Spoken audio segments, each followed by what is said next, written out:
तो अच्छा, पिताजी के जो धन होते हैं उसमें किनका अधिकार होता है? पुत्र का ही होता है क्या नहीं? किंतु आज भागवत रूपी धन, वो सोच रहे अब हम मैं इसको किसे दूं? अच्छा, धन भी यदि अच्छे पात्र के पुत्र हो तभी संभाल के रख सकते हैं। पुत्र में भी पात्रता का चयन करना चाहिए, है क्या नहीं भैया? कि पुत्र भी कैसा हो। यदि पुत्र आपका अच्छे नहीं हो, जुआ खेलने वाला हो, और उसके हाथ में यदि आपका धन लग जाए तो वो धन नष्ट हो जाएगा। अब आज वेद व्यास जी भी कह रहे हैं कि इस भागवत रूपी धन में तो इसका अधिकार तो सुखदेव जी का ही है, वही संभाल के रख सकते हैं। मैं उसे कैसे दूं? वो तो जन्म लेते ही जंगल में चला गया, वो कैसे आएगा? तभी उन्होंने, वेद व्यास जी ने अपने शिष्य को दो चार श्लोक पढ़ाए, और उन श्लोकों का गान करते हुए वेद व्यास जी के शिष्य जंगल में चले गए और गाते रहते हैं। आइए हम भी गाते हैं। बर्हा पीडम नटवर वपुः कर्णयो कर्णिकारम् बिभ्रद्वासः कनककपिशं वैजयन्तीं च मालाम् रन्ध्राढवेणोरधरसुधया पूरयन् गोपवृन्दे वृन्दारण्यं स्वपदरमणं प्राविशद गीत कीर्ति। कहते हैं बरहा पीठम वपु कर्णयो कर्णिकारम बिभ्रदवासः कनककपिशं वैजयन्तीं च मालाम्। कहले बरहा पीठम जो नट के समान है, भगवान श्री कृष्ण के स्वरूप का वर्णन इसमें किया गया, बड़ा ही सुंदर है। भगवान श्री कृष्ण चंद्र के स्वरूप का वर्णन किया गया। भगवान श्री कृष्ण नट के समान है, जिनके शीश में मोर के पंख धारण, जो अपने शीश में मोर के पंख धारण किए हुए हैं, और सृष्टि उनका स्वरूप है। उन्होंने अपने कानों में, भगवान श्री कृष्ण का अपने कानों में कनेर के पुष्प के माला को धारण किए हुए हैं, और शरीर से लेकर के पूरा शरीर तक पीतांबर धारी है।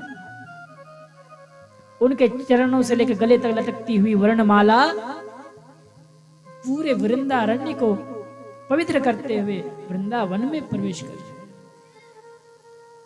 जब उनके शिष्यों के मुख से जब इस श्लोक का गान श्री सुखदेव जी ने सुना तो समझ गए कि भैया इतना सुंदर प्रभु है, इतने सुंदर प्रभु है। तो उनकी समाधि से वे उठने वाले थे, किंतु उनको याद आया कि भैया जो अच्छे और जो सुंदर दिखने में होते हैं उनको अपने सुंदरता पे अहंकार होता है, घमंड होता है कि नहीं? भगवान तो बहुत सुंदर है, कनेर के पुष्प के माला को धारण किए हैं। अब यदि इनके सुंदरता पे चले जाएंगे तो सुंदरता पे जाना नहीं है, इनका स्वभाव कैसा है, इनकी स्वभाव को भी जानना चाहिए, है कि नहीं? भगवान के स्वभाव कैसे हैं? जो सुंदर होते हैं उनको तो अपने सुंदरता पे अहंकार होता है। तभी वेद व्यास जी के शिष्य दूसरे श्लोक का गान करते हैं और कहते हैं अहो बकीयं स्तनकालकूटं जिघांसया पाययदप्यसौध्वी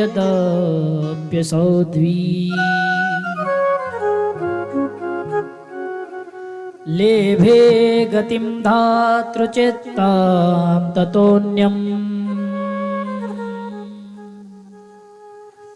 कं वा दयालुं शरणं व्रजे। इस श्लोक में भगवान श्री कृष्ण के स्वभाव का वर्णन है कि भगवान श्री कृष्ण कितने सुंदर हैं।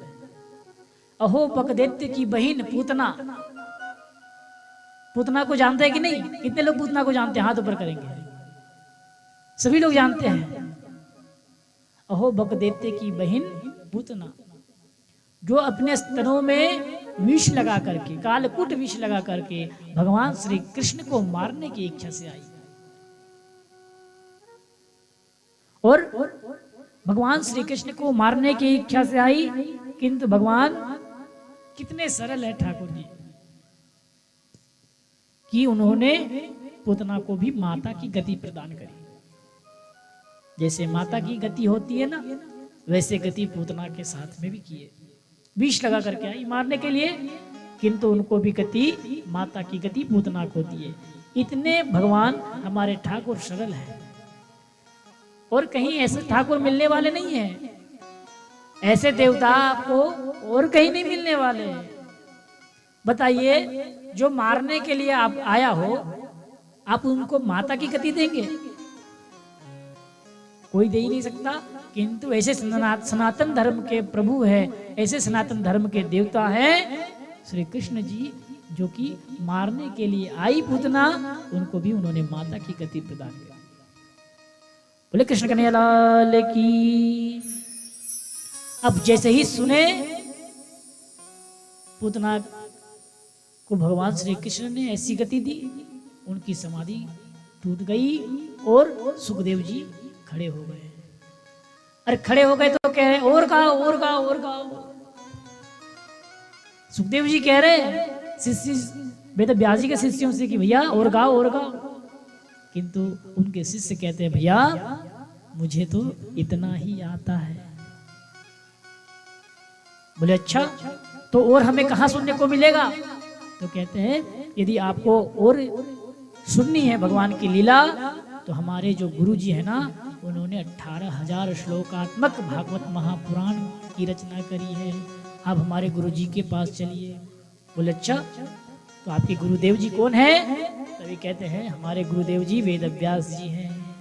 अब वेद व्यास जी का नाम सुने तब उन्हें लगा अरे वेद व्यास जी तो मेरे पिताजी हैं, और पिता के संपत्ति में पुत्र का अधिकार होता है। और देखिए कौन सा धन के लिए सुखदेव जी आ गए, अपने पिता से संबंध हो रहा है भगवान के भक्ति के कारण, भगवान के प्रेम के कारण। वो कौन से धन? भागवत रूपी धन। वो घर में जो टका टका है ना, वो टका टका में नहीं। आज सब लोग लगे टकम टका टका टक, धन कमाने के चक्कर में लगे है ना, उनमें नहीं। आज भगवान के प्रेम के कारण, भगवान के प्रीति के कारण आज सुखदेव जी अपने पिताजी के पास में आ रहे हैं। अरे पिता से, मेरे पिताजी, और पिताजी ने इतने सुंदर शास्त्र का निर्माण किए हैं, तो उस शास्त्र का अधिकारी तो हम ही हैं। बोले भागवत भगवान की, बोले कृष्ण कन्हैया लाल की जय जय श्री राधेश। इस प्रकार से भगवान श्री कृष्ण की कथा से अपने पिताजी के पास में सुखदेव जी आते हैं। अब कथा कहते हैं सूत जी कहते हैं राजा परीक्षित के जन्म की कथा सुनाना प्रारंभ किए। सूत जी जो है राजा परीक्षित के जन्म की कथा सुनाना प्रारंभ किए। कहते हैं यदा मृधे कौरव सृंजनाना वीरेश्वतो वीरगते गतेषु